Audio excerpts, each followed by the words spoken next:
Welcome back to the deep dive. Today, we're immersing ourselves in a culture where the morning meal isn't just sustenance, it's a non-negotiable, really essential daily ritual. Yeah, it's like the economic and social engine for millions. Exactly. Forget, the rushed coffee and granola bar scenario we might be used to. We are diving deep into the heart of Taiwan. Hmm.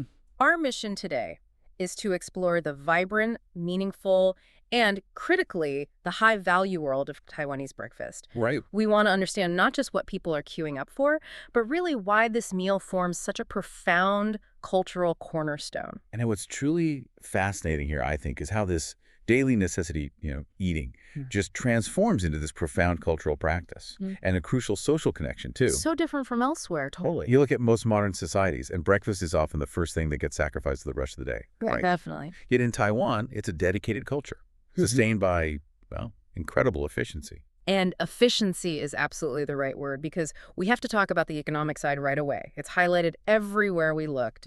The value. This ubiquitous value. You can get a hearty, freshly made meal and a drink for about $1 to $2. Yeah, something like, what, 30 to 70 of their local dollars? It's amazing. This volume and low-cost mean eating out is often cheaper than trying to make these, sometimes quite complex dishes at home. Which makes it universally accessible. Right. It's proof that economic necessity doesn't have to mean sacrificing flavor or cultural depth. Exactly. This isn't just cheap food. It's this whole economic system built around high volume value. Making it a sustainable choice for everyone, students, workers, families. And that level of access ensures the ritual is maintained, across all societal levels. It's pretty cool. Okay, so let's turn our attention to the ritual itself, because the timing is kind of different. Oh, yeah. If you're used to breakfast ending promptly at 9 a.m., well, you need to brace yourself. Definitely. These breakfast shops open super early, like before dawn. But many stay open way later, right?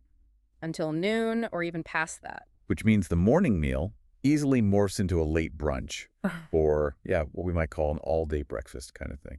And that extended availability, it really highlights the social angle, doesn't it? Absolutely. Grabbing breakfast is a core social routine.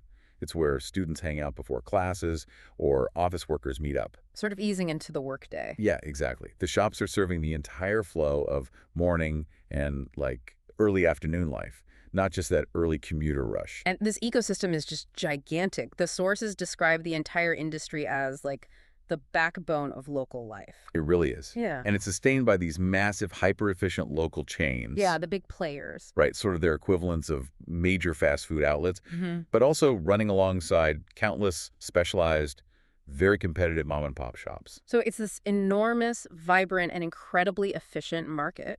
Okay, moving on to the best part, the menu highlights. When you walk into one of these bustling breakfast spots, what are the indispensable classic pairings, the things that define the cuisine? Well, you absolutely have to start with the most famous, the essential duo.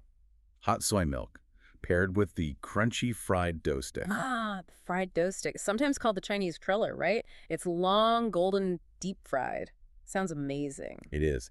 And the essential ritual is so simple, but really satisfying. Locals just dip that savory, crunchy dough stick right into the hot soy milk. Okay, so it's a texture game. You get the soft warmth with that sort of oily crunch. Exactly. Then there's the extremely popular egg crepe. The danbing. Oh, wait, the egg crepe. Right, the egg crepe. It's a thin egg crepe, usually rolled up tightly with various fillings. Ham, cheese, corn are common. Simple, satisfying. Seems like it shows that personalization aspect straight away. It does. And what's interesting, as you mentioned, is the texture difference. Yeah, I saw that. Some shops do a thinner, crispier style, while others specialize in this, beautifully thick and chewy version. That's right. And apparently everyone has a strong opinion on which is better. I bet. Okay, what else? Then we have the flaky, savory sesame flatbread. Xiaobing, sesame flatbread. Right. This bread is generously topped with sesame seeds. It's often filled with egg or sometimes paired with that fried dough stick again. Doubling down on the dough. Pretty much.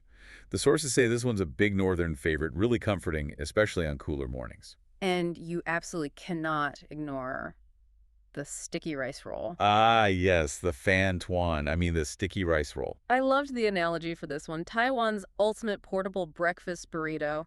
That's actually a pretty accurate description. It's Dense, glutinous rice, sticky rice wrapped really tightly around savory fillings. Egg, what kind of fillings? You usually find stuff like pork floss, pickles, maybe some egg, and sometimes, yeah, they even tuck a piece of the fried dough stick inside. Wait, hold on. They wrapped a piece of the fried dough stick inside the rice. Uh-huh. For extra crunch and texture. Isn't that just a massive carb and fat bomb right at the start of your day? How do people even function after that? Mm. Well, it sounds excessive maybe, but that's kind of the point.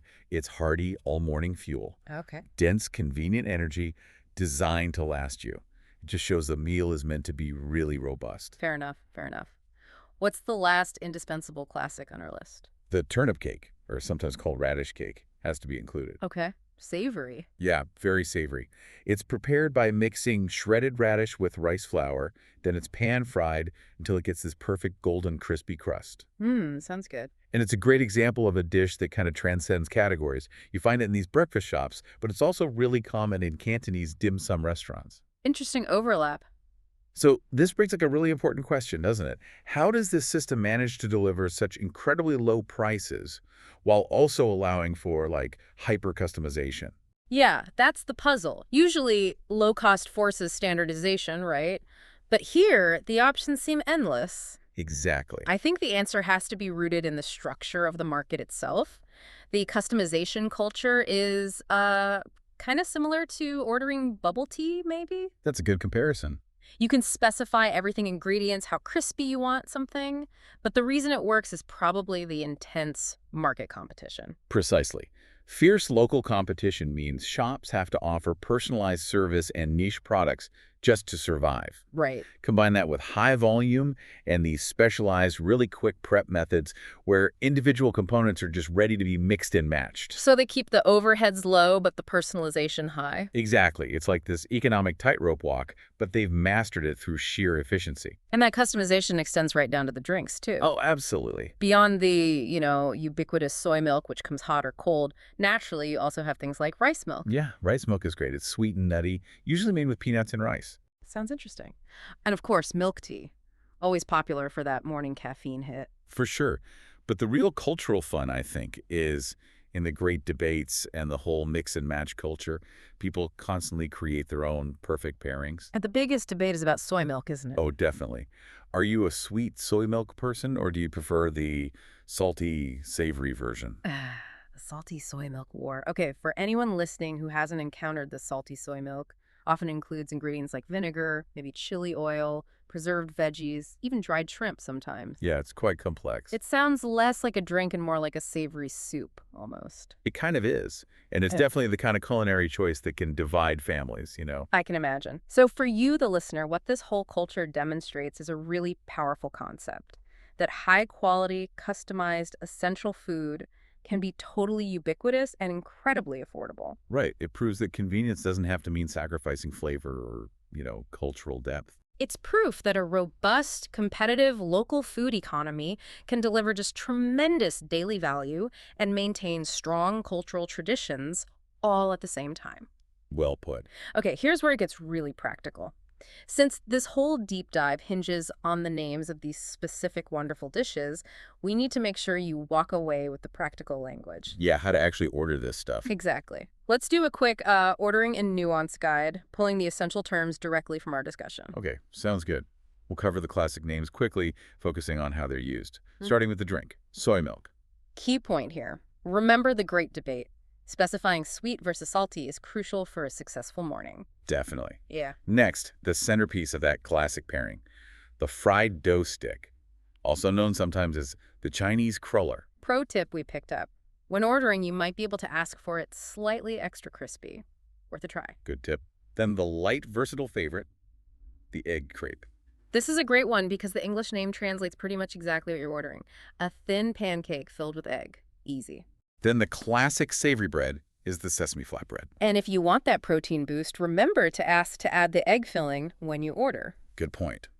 Next, the ultimate portable powerhouse, the sticky rice roll. Just using that phrase tells the vendor exactly what kind of dense, customized goodness you're after. Precisely. And the pan-fried favorite, the turnip cake or radish cake. And you'll often find this served with a dipping sauce, right? Usually a sweet soy-based one. It's typical, yes. Yeah. And finally, the location itself, the breakfast shop.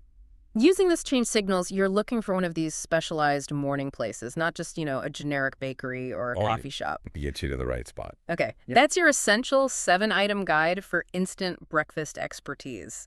So to summarize this whole deep dive, the Taiwanese breakfast ritual is affordable comfort, cultural tradition, and social connection, all rolled into one. It really is daily happiness delivered for like the price of a small coffee back home. It's pretty amazing. Yeah. And what's really fascinating here, I think, is the underlying idea that these food rituals, no matter how simple they seem, Like just pairing soy milk and a fried dough stick? exactly, or meticulously customizing your egg crepe. These are the things that really define daily life. Yeah. It shows that culture doesn't always require some monumental event. It just needs a deeply valued routine. That's a great point. So we'll leave you with this provocative thought. Next time you grab a quick breakfast, wherever you are, try not to just think of it as fuel. Mm, Think of it maybe as a taste of everyday culture. And then ask yourself, what routine in your day holds that much cultural weight or social connection? And is there a way maybe to make it even more meaningful? something to chew on. Definitely. Yeah. We'll catch you on the next deep dive.